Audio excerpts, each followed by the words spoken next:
Hello friend, तो कैसे हैं आप सब। तो ये आपका सबसे लास्ट टॉपिक आ गया है सॉल्यूशन का। और हम लोग ये जो टॉपिक है वेंट ऑफ फैक्टर, ये बहुत आसान टॉपिक है लेकिन थोड़ा आपको समझना पड़ेगा इसमें। ठीक है, तो इसको अच्छे से पढ़ेंगे। दो तीन चीज जो है इसमें इंपॉर्टेंट आया कि वेंट ऑफ फैक्टर होता क्या है, उसके बाद डिग्री ऑफ एसोसिएशन और डिग्री ऑफ डिसोसिएशन क्या होता है, और बस अब क्वेश्चन ये सॉल्व हो जाएगा। ठीक है, तो सबसे पहले हम लोग देखते हैं वेंट ऑफ फैक्टर क्या होता है।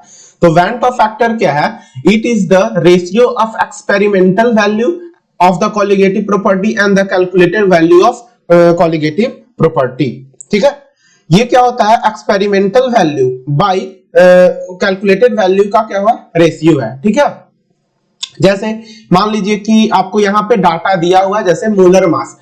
यहाँ पे आगे देखते हैं हम लोग। ठीक है, यहाँ पे देखिए van't Hoff factor equal to क्या है? Normal molar mass by abnormal molar mass. ठीक है, तो नॉर्मल मोलर मास मतलब जो आपको पता है, जैसे C6H12O6, तो इसका आपको नॉर्मल जो हम लोग निकालते हैं C6H12O6 करके जोड़ के निकाल लेंगे, और ये आपका अबनॉर्मल क्या होगा?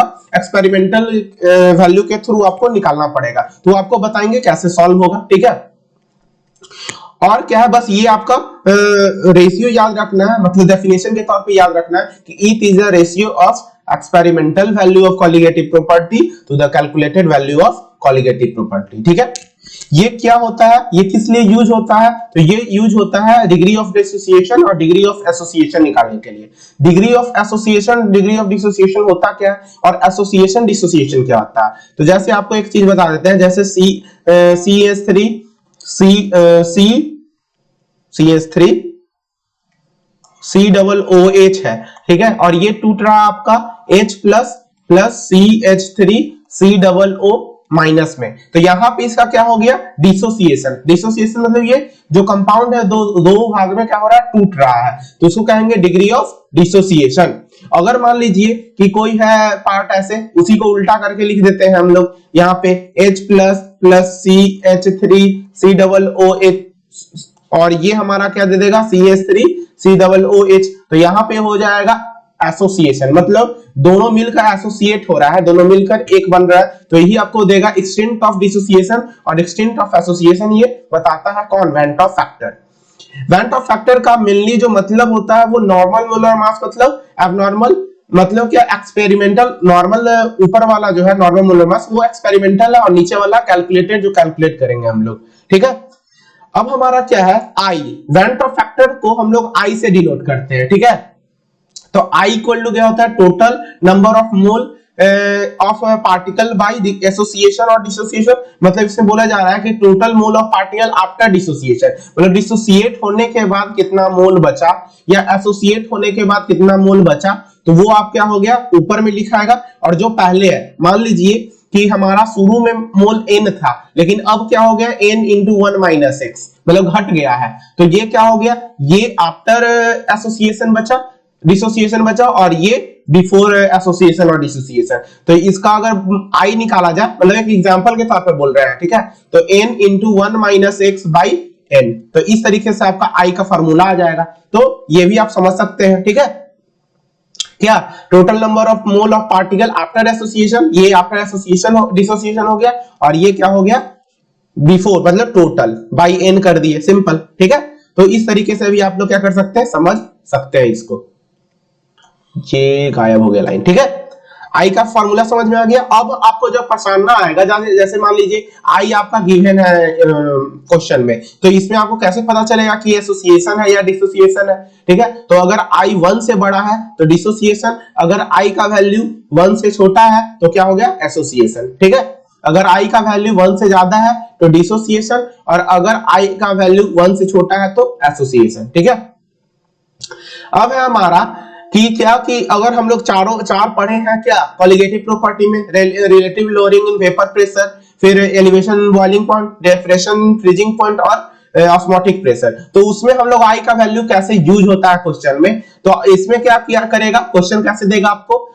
इसमें क्या करेगा? आपको ये सब दे देगा और बोलेगा कि आई निकालिए। सॉल्वेंट का आपका वेपर प्रेशर दे देगा, सॉल्यूशन का वेपर प्रेशर दे देगा, मोलर मोल फ्रैक्शन दे देगा, ठीक है, और आपको बोलेगा आई का वैल्यू बताइए। तो इस तरीके से आप बता सकते हैं, ठीक है।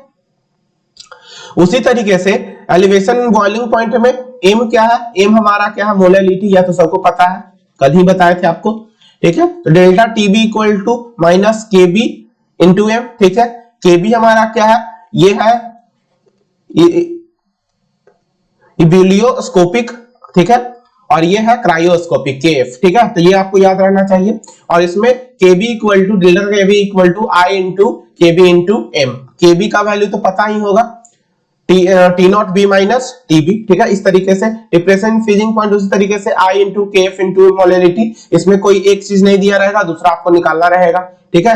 अब है ऑस्मोटिक प्रेशर। तो ऑस्मोटिक प्रेशर तो आप लोग समझ ही रहे हैं, ऑस्मोटिक प्रेशर को हम लोग पाई से डिनोट करते हैं। पी मतलब प्रेशर है, ये पाई जो है प्रेशर है, कल बताए थे, equal to i van't factor by n mole by volume into RT. अब है हमारा क्वेश्चन। तो क्वेश्चन कैसे बनेगा ये देख लेते हैं हम लोग, ठीक है। क्वेश्चन ही बहुत इंपॉर्टेंट है इसमें। तो इसमें बोला जा रहा है, क्वेश्चन आप लोग सबसे पहले लिख लीजिए आसानी से, ठीक है। लिख कर आप लोग सॉल्यूशन देखिएगा, ठीक है।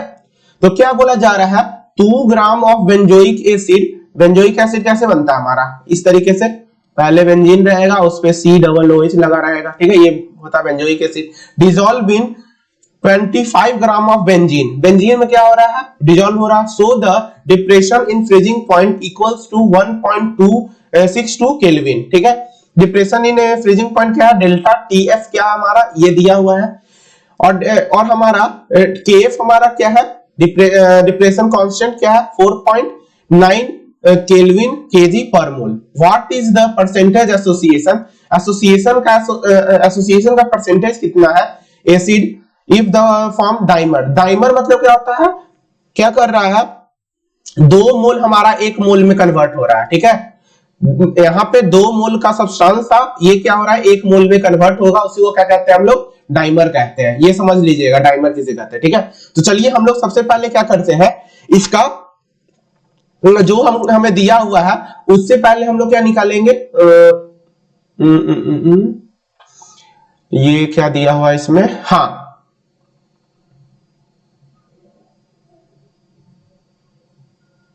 हम लोग यहाँ पे पहले आई का वैल्यू निकालेंगे। तो आई का वैल्यू कैसे निकलेगा, तो सबसे पहले आप लोग को यहां से क्या निकालना होगा, यहां पे पहले आप M2 निकाल लीजिए, ठीक है। M2 मतलब इसका मास नहीं दिया हुआ है,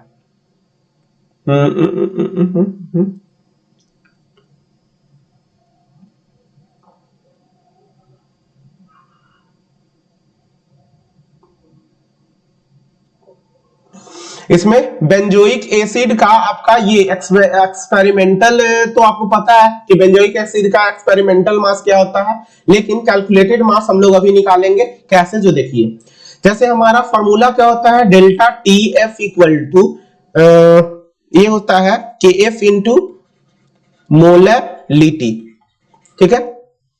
तो यहाँ पे क्या दिया हुआ है, हम लोग को मास दिया हुआ है, given weight of benzoic acid, तो WS मतलब सॉल्यूट लिख लिए 2 ग्राम, और आपका बेंजीन का वेट कितना हुआ है, तो मास ऑफ बेंजीन कितना है 25 ग्राम, ठीक है। कितना दिया हुआ है, 25 ग्राम दिया हुआ है, ठीक है। सो डिप्रेशन पॉइंट, ठीक है। तो यहां से देखिए टीएफ हमारा दिया हुआ था क्या, 1.62 इक्वल टू केएफ का वैल्यू दिया हुआ है 4.9, और मोलैलिटी क्या होता है, मोल्स।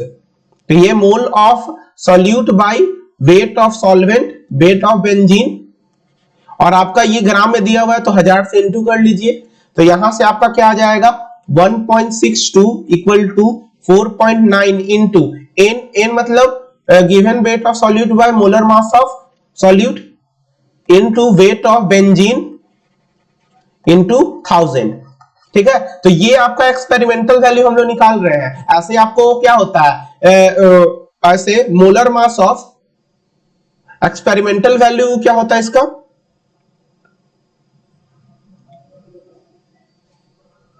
अगर आपको निकाला जाए तो एक्सपेरिमेंटल वैल्यू बाय ये क्या होता है, एक्सपेरिमेंटल वैल्यू का कैलकुलेटेड वैल्यू ना, एक्सपेरिमेंटल नॉर्मल बाय अब नॉर्मल, ठीक है। तो नॉर्मल में अगर आपको निकाले नॉर्मल मोलर मास, नॉर्मल मोलर मास क्या होता है इसमें, ये होता है आपका किसका निकालना है, बेंजोइक एसिड C6H5COOH, ठीक है, ये था। तो इसका क्या हो जाएगा, ये हो जाएगा 12 छक 72 और ये 12 84 प्लस हाइड्रोजन 6 है तो 6 प्लस ऑक्सीजन 2 है तो 16 दूना 32। तो ये आपका क्या आ जाएगा 122 आपका नॉर्मल मोलर मास होता है, ठीक है। और हम लोग ये क्या कर रहे हैं, यहाँ पे एक्सपेरिमेंटल वैल्यू निकाल रहे हैं, ठीक है। आई का वैल्यू क्या होता है, कैलकुलेटेड बाय एक्सपेरिमेंटल, जो एक्सपेरिमेंट के द्वारा निकलता है, ठीक है। I equal to calculated value by experimental value. तो नॉर्मल मोलर मास मतलब कैलकुलेटेड मोलर मास। तो ये हमारा 122 आ गया, तो यहां से आई हम लोग निकालेंगे। तो यहां पे देखिए एम जो है वो हम लोग निकालेंगे यहाँ पे एक्सपेरिमेंटल वैल्यू के लिए। तो निकाल लेते हैं 1.62 डिवाइडेड बाय 4.9 को इधर ले आइए, इक्वल टू ये वेट ऑफ क्या दिया हुआ है, बेंजोइक एसिड दिया हुआ हमारा ऊपर में ये वाला। तो यहां से 2 ग्राम ले लिए, तो 2 ग्राम बाई MS, और वेट ऑफ बेंजीन भी आपका दिया हुआ है 25 इंटू 1000, ठीक है। तो अब हमारा अगर इसको कैलकुलेट करिएगा आप लोग, अगर इसको हम लोग कैलकुलेट करते हैं तो MS का वैल्यू आपका आएगा, कैलकुलेट करके आप लोग कर लीजिएगा 241.98 ग्राम पर मोल, ठीक है।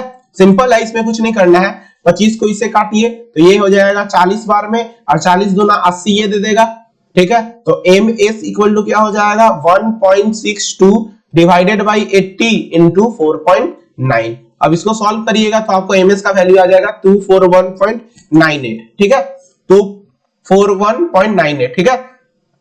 तो इस तरीके से आप लोग इसको कैलकुलेट कर सकते हैं।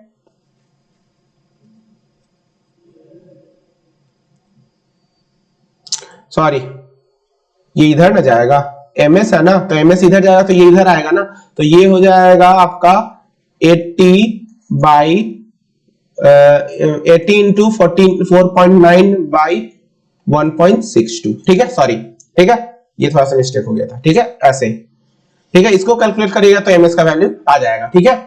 अब हमारा ये आ गया, यहां से अगर हमारा क्या आता है, एक्सपेरिमेंटल वैल्यू आ गया कितना 241.98, ठीक है, और कैलकुलेटेड वैल्यू है हमारा क्या 122, ठीक है। तो आई का वैल्यू हम लोग निकाल सकते हैं 122 बाई 122, ठीक है। ये आपका आ गया आई का वैल्यू, आप लोग निकाल सकते हैं 122 बाई 241.98, और जो आएगा वो आपका क्या हो जाएगा, आई का वैल्यू आ जाएगा। तो यहां से आई का वैल्यू आ जाएगा आपका 0.504, ठीक है, 0.504, ठीक है, आई का वैल्यू आ गया। हमें क्वेश्चन में पूछा क्या है, एक काम हो गया, आई कैसे निकलता है वो पहचान लिए। अब है हमारा क्या, अब बोला जा रहा है what is the percentage association. तो एसोसिएशन हो रहा है, इसका मतलब क्या हो रहा है, एसोसिएट कर रहा है मतलब 2 मोल 1 मोल में कन्वर्ट होगा। तो हमारा बेंजोइक एसिड क्या होता है C6H5COOH, ठीक है। इसका 2 मोल जो होगा, ये बनाने के लिए सीखना होगा, ये बहुत इंपॉर्टेंट है। इसका 2 मोल जो होगा आपका 1 मोल में कन्वर्ट होगा C6H5COOH, और ये क्या होगा 1 मोल में कन्वर्ट हो गया, ठीक है। ये डाइमर बना दिया, मतलब यहां 1 था यहां 2 बन गया, ठीक है।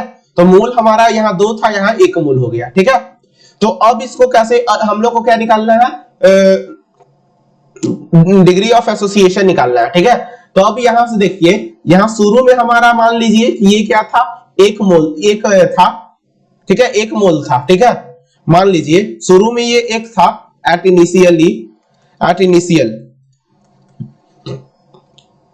जब शुरू में पूरा परसेंटेज 1 था तो ये क्या बनेगा 0, सिंपल है ना। जैसे मान लीजिए यहाँ पे आटा रखा हुआ है, आटा बना दिए, और यहाँ पे चूल्हा है, और यहाँ पे क्या है, रोटी रखने का जगह है। यहाँ से जैसे जैसे आटा घटते चला जाएगा, रोटी का संख्या क्या होगा, बढ़ते चला जाएगा। लेकिन एक समय क्या रहेगा शुरू में कि आटा पूरा रहेगा और रोटी वाला बर्तन जो होगा खाली होगा। फिर तो उसी तरीके से आटा अभी यहाँ क्या है 1 है, और ये क्या है अभी बना हुआ 0 है। लेकिन एक समय बाद क्या होगा, जब कुछ कुछ घटने लगेगा तो यहाँ कुछ कुछ बढ़ेगा। उसी तरीके से यहाँ पे देखिए हम लोग लिखना चाहते हैं क्या, कि अगर मान लीजिए कि यहाँ पे क्या बन रहा है, अगर यहाँ पे हमारा x बनेगा, x बनेगा यहाँ पे, तो यहाँ क्या बन जाएगा 1 माइनस 2x बनेगा। क्यों 1 माइनस 2x घटेगा? क्योंकि यहाँ पे 1 मोल है, यहाँ पे 2 मोल। इसका मतलब क्या कि अगर इसमें 2 मोल घटेगा तो इसमें क्या बनेगा 1 मोल बनेगा। अगर इसमें 2 मोल घटता है तो इसमें 1 मोल क्या होता है बनता है। समझ में आया? तो इसको हम लोग क्या कर सकते हैं 1 माइनस 2x, और ये क्या हो गया x। अगर x बनता है तो यहाँ 2x घटेगा। समझ में आया ना? समझ में आ रहा है ना? कोई दिक्कत नहीं। यहाँ 2 मोल था, यहाँ 1 मोल था। इसका मतलब क्या है कि अगर इसके 2 मोल से इसका 1 मोल बनता है, ठीक है, तो इधर अगर x से बनता है तो इधर 2x बनेगा। सिंपल। तो इसको हम लोग आसानी से और लिख सकते हैं। अगर मान लीजिए यहाँ x/2 बनता है तो x/2 का दुगना क्या हो जाएगा 1 माइनस x। तो ये सिंपली इस तरीके से लिखने का तरीका है। आप लोग ये लिखिएगा तो ज्यादा सही रहेगा। ठीक है, तो ये लिख दिए तो हमारा क्या आ जाएगा टोटल मोल क्या हो जाएगा, टोटल मोल हो जाएगा 1 माइनस x और प्लस x/2 एट लास्ट बोल सकते हैं, एट लास्ट। ठीक है, तो हमारा ये क्या हो जाएगा 1 माइनस x/2। तो ये हो गया आफ्टर एसोसिएशन, ये हो गया आफ्टर एसोसिएशन का केस, आफ्टर एसोसिएशन का केस हो गया। ठीक है, समझ में आ रहा होगा आपको। और ठीक है, और बिफोर एसोसिएशन क्या था, बिफोर एसोसिएशन हम लोग क्या माने थे, बिफोर एसोसिएशन आप लोग देखिएगा तो टोटल मोल क्या है, ये शुरू में हमारा क्या था, ये 1 था, ये 0 हो गया, टोटल मोल कितना हो गया 1 हो गया। ठीक है, तो बिफोर एसोसिएशन हमारा क्या होगा, बिफोर एसोसिएशन हमारा होगा 1। तो आई का वैल्यू क्या होता है, अभी आपको बताए थे। यहां पे क्वेश्चन ज्यादा हार्ड नहीं है, बस सब कुछ आपको याद रखना होगा। ठीक है, यहां पे देखिए ये I इक्वल टू क्या था, total number of mole of particle after association. तो आफ्टर एसोसिएशन क्या हो गया 1 माइनस x/2, और total mole of particle before association तो 1। ठीक है, तो ये दोनों को क्या कर देंगे, डिवाइड कर देंगे।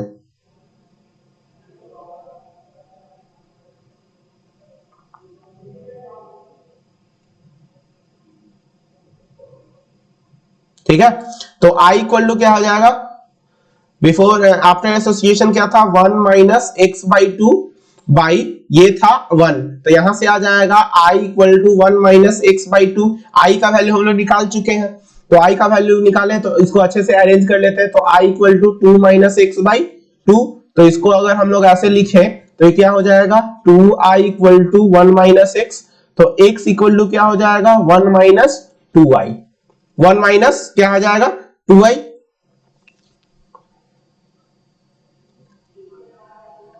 ठीक है, कोई दिक्कत, 1 माइनस 2I हो जाएगा।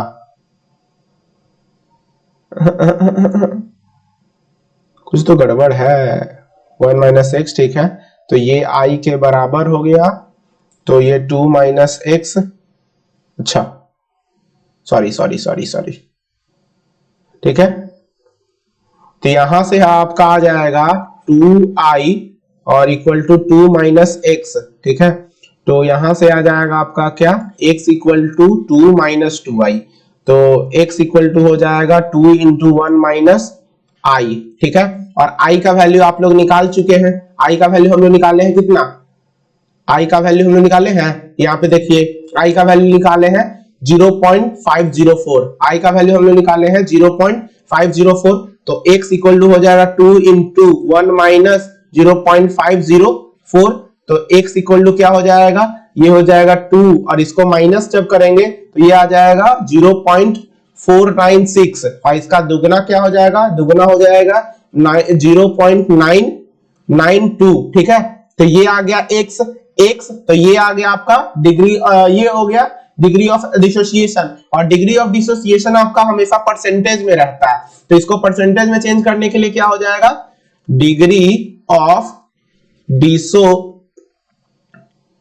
डिसोसिएशन निकालने के लिए क्या करते हैं, x को परसेंटेज में चेंज कर देंगे। तो ये क्या हो जाएगा, अगर इंटू से 100 से इंटू कर देते हैं तो ये क्या आ जाएगा आपका 99.2%, इतना आपका डिग्री ऑफ डिसोसिएशन हुआ है।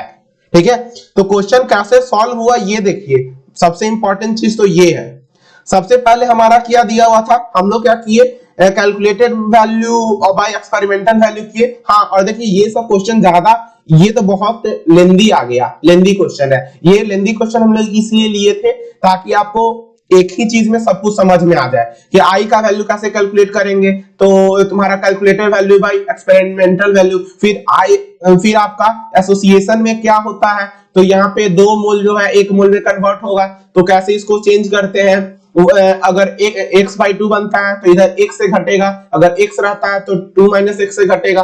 ठीक है, ये हो गया। यहां से हम लोग क्या कर लिए, टोटल मोल निकाल लिए, फिर आफ्टर और बिफोर एसोसिएशन को डिवाइड किए तो i का वैल्यू आ गया, और i से क्या, i से x जो है हमारा डिग्री ऑफ डिसोसिएशन होता है, तो उसको परसेंटेज में चेंज करें तो ये आपका क्या हो गया, मेनली डिग्री ऑफ डिसोसिएशन का काम हो गया। ये सबसे इंपॉर्टेंट था। हाँ, और एक चीज आपको और बता देते हैं कि जैसे एक फार्मूला है, फार्मूला बहुत इंपॉर्टेंट है क्या, कि ये आपको बताए नहीं, ये सोचे थे हम लास्ट में बताने के लिए, कि फॉर एसोसिएशन, ये इसी क्वेश्चन के लिए में यूज हो जाएगा आसानी से। ठीक है, for association when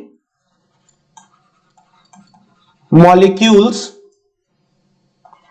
of solute forms dimer, जब डाइमर फॉर्म हो रहा है, इसमें डाइमर फॉर्म हो रहा था, मतलब n का वैल्यू 2 हो जाएगा, तो इसमें फार्मूला डायरेक्ट यूज कर सकते हैं डिग्री ऑफ डिसोसिएशन के लिए, degree of association, sorry dissociation थोड़े हो रहा है, डिग्री ऑफ एसोसिएशन, ये फॉर्मूला आप याद रखिएगा, i minus 1 by n minus 1।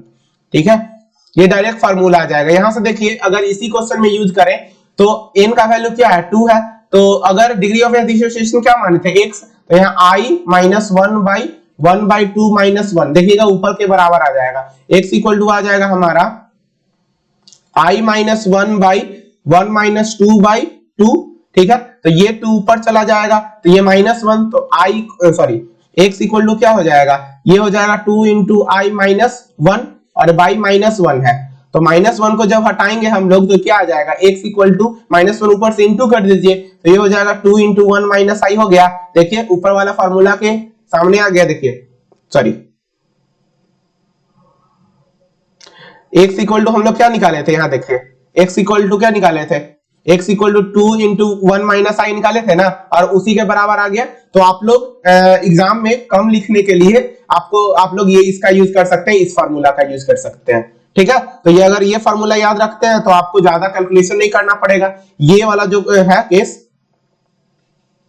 ये वाला जो केस है, ये वाला आपको नहीं लगाना पड़ जाएगा, आप लोग डायरेक्ट वो फॉर्मूला यूज कर सकते हैं डाइमर के लिए, और डाइमर के लिए ही ज्यादा बार पूछेगा। ठीक है, और अगर मान लीजिए डाइमर नहीं आया तो आप ये वाला यूज कर सकते हैं, कोई दिक्कत नहीं है। दोनों हाथ में लड्डू रखिए, जैसे क्वेश्चन पूछेगा वैसे बना दीजिए आप लोग, फार्मूला से आया तो फार्मूला से, नहीं तो ऐसे भी बना सकते हैं। चलिए, अब हमारा क्वेश्चन है क्या, कि 0.6 ml ऑफ एसिटिक एसिड, ठीक है, हैव डेंसिटी इतना, डेंसिटी दिया हुआ है, dissolve in 1 litre of water. ठीक है, the depression in freezing point observe for the strength of acid इतना डिग्री सेल्सियस, मतलब इसमें टी भी दिया हुआ है ना आपको, सॉरी टीएफ, डिप्रेशन है ना, टीएफ दिया हुआ है, delta TF, calculate the Hoffman factor and dissociation constant, मतलब के निकालना है। ठीक है, के क्या होता है वो बताएंगे आपको।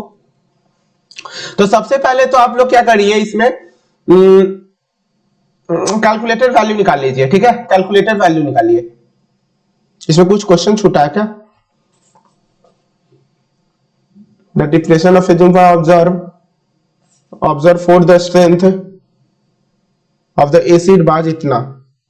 अच्छा, ये टीएफ थोड़े है, ये टीएफ आपको इसमें से निकालना होगा, ये तो दूसरा दिया हुआ है। ठीक है, freezing point was observed was, ठीक है, रुकिए। ठीक है, तो ये ऑब्जर्व है, देखिए ये ऑब्जर्व किया हुआ है, और ये आपको एक्सपेरिमेंटली निकालना होगा। ठीक है, तो कैलकुलेटेड वैल्यू और ये होगा एक्सपेरिमेंटल वैल्यू। ठीक है, तो आपको निकालना होगा, तो यहां से नंबर ऑफ मोल पहले निकालिए। नंबर ऑफ मोल्स कैसे निकलता है, तो यहां पे देखिए ये दिया हुआ है डेंसिटी, और यहां दिया हुआ है आपको वॉल्यूम। ठीक है, तो हमारा क्या होता है, given weight by given mass by molar mass. ठीक है, तो गिवन मास, तो मास जो होता है वो होता है, देखिए डेंसिटी, डेंसिटी रो होता है तो मास बाई वॉल्यूम, तो वॉल्यूम मास इक्वल टू क्या हो जाएगा, डेंसिटी इनटू वॉल्यूम, वॉल्यूम दिया हुआ है और रो दिया हुआ है, तो गिवन वेट निकल जाएगा। तो यहां से हम निकालते हैं 0.6 इनटू ये हमारा डेंसिटी दिया हुआ है, तो डेंसिटी इनटू कर लीजिए तो 1.06 बाई मोलर मास हमारा किसका, एसिटिक एसिड का। तो एसिटिक एसिड क्या होता है, CH3CH3COOH, ठीक है। तो इसका याद रखिए, ये 12 दूना 24, 24 और 32 इधर 60 होता है, तो 60 से डिवाइड करिए। तो जब 60 से डिवाइड करेंगे तो ये आपका हो जाएगा, यहां से 0 आ जाएगा और ये 100 आ गया, तो यहां से आ जाएगा आपका मोल जो आएगा वो ऊपर करेंगे तो 0.00106 इतना मोल आया, इतना क्या आ गया, मोल आ गया, ठीक है। इतना जब मोल आ गया तो आपको मोलैलिटी निकाल सकते हैं। तो मोलैलिटी क्या होता है, मोल ऑफ सॉल्यूट, तो मोल आ गया 0.00106 बाई आपका लीटर में वॉल्यूम, लीटर में दिया हुआ है वाटर जिसमें डिजॉल्व हो रहा है, तो ये क्या आ जाएगा 1 लीटर है, तो इसको ml में चेंज कर लिए, क्योंकि बाकी भी हमारा क्या दिया हुआ था, यहाँ पे देखिए बाकी सब ml में दिया हुआ है, एसिटिक एसिड ये सब, तो उसको भी ml में चेंज करेंगे तो 1000 हो जाएगा, ठीक है। और 1000 हो जाएगा, और तो ये ml में चेंज हो गया, तो इसको भी 1000 से इंटू कर दीजिए, तो ये और ये कट जाएगा, तो ये आपका आ गया 0. यहाँ पे कुछ गड़बड़ किया ना, 2 मोल था तो 1 पॉइंट हो गया यहाँ पे ना, 60 ग्राम, ठीक है, ठीक है 0.16, ठीक है, तो ये आ जाएगा, ठीक है। तो यहां से जब ये कट जाएगा तो ये आ जाएगा 0.10106 मोल आएगा, मोलल आ जाएगा, ठीक है, कॉन्सेंट्रेशन आ गया। तो अब इतना आ गया, तो अब हम लोग को क्या निकालना है, आपका TF एक दिया हुआ है, दूसरा TF हम लोग को निकालना है, ठीक है। तो दूसरा TF निकालने के लिए हम लोग को क्या करना होगा, इसमें TF निकालने के लिए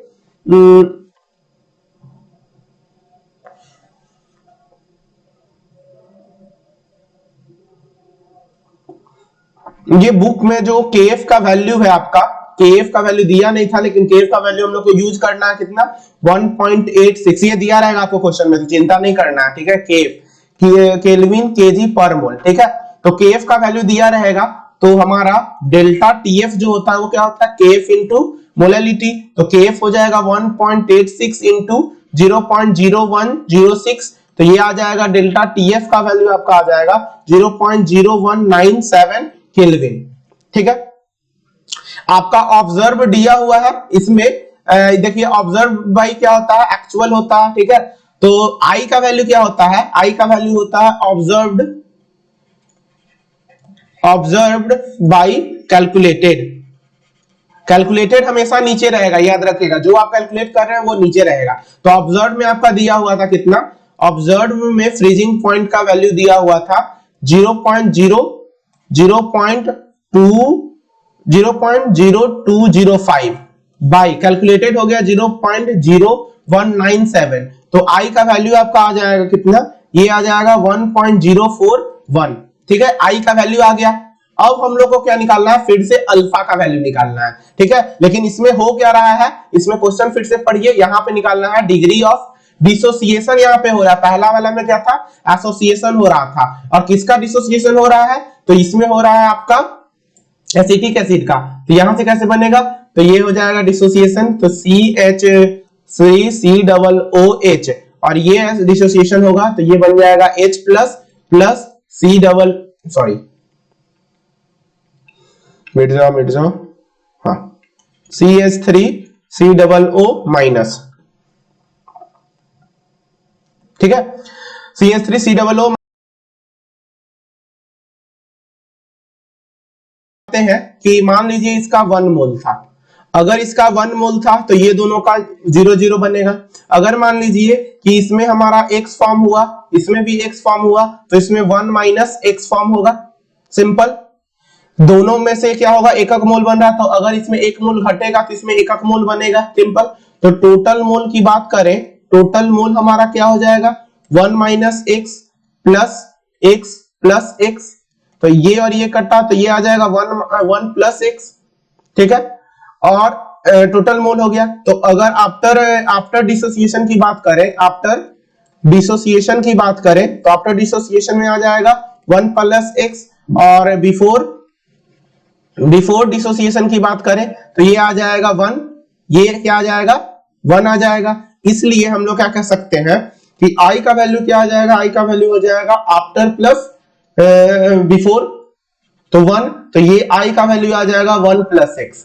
तो i तो हम लोग निकाल चुके हैं, i जब निकाले हैं तो 1.041, तो i का वैल्यू क्या हो जाएगा 1, i का वैल्यू निकाल लिया है ना, तो x का वैल्यू क्या हो जाएगा, x का वैल्यू हो जाएगा i माइनस 1, तो ये हो जाएगा 1.041, यही था ना, हाँ 1.041 और माइनस 1, ठीक है, तो ये आ जाएगा आपका 0.041, तो x इक्वल टू आ गया 0.041। तो अगर इसका परसेंटेज निकाल सकते हैं तो डिग्री ऑफ डिसोसिएशन क्या हो जाएगा, डिग्री ऑफ डिसोसिएशन आपका आ जाएगा, इसमें 100 से इंटू करेंगे तो ये आ जाएगा 4.1% डिसोसिएशन हो रहा है, 4.1% डिसोसिएशन क्या हो, क्योंकि इंटू करते हैं 100 से, तो 100 से इंटू करेंगे तो 4.1 डिसोसिएशन हो गया। चलिए अब हम लोग को क्या निकालना है, हम लोग को निकालना है यहाँ इसमें कैलकुलेटेड वैल्यू, इसमें डिसोसिएशन कांस्टेंट। तो डिसोसिएशन कांस्टेंट कैसे निकलता है, तो हम लोग इक्वेशन लिखते हैं CH3COOH देगा हमारा H प्लस CH3COO माइनस। तो हम लोग देखे थे, आप लोग केमिकल इक्विलिब्रियम पढ़े होंगे, तो केमिकल इक्विलिब्रियम में क्या होता है कि Ka का वैल्यू क्या होता है, Ka इक्वल टू होता है H plus into CH3COO minus by CH3COOH, और इसका क्या करते हैं कॉन्सेंट्रेशन इंटू कर देते हैं, ठीक है, इसका क्या करते हैं कॉन्सेंट्रेशन सबका लिखकर इसको कैलकुलेट कर लेते हैं। तो H प्लस हमारा कितना आया है, H प्लस हमारा x था, तो x का वैल्यू क्या था, x का वैल्यू था हमारा, x का वैल्यू देखिए इसमें, x का वैल्यू है 0.041, तो x का वैल्यू है 0.041, इसमें था इसका 0.041, और इसका वैल्यू है अगर 1 माइनस एक्स करें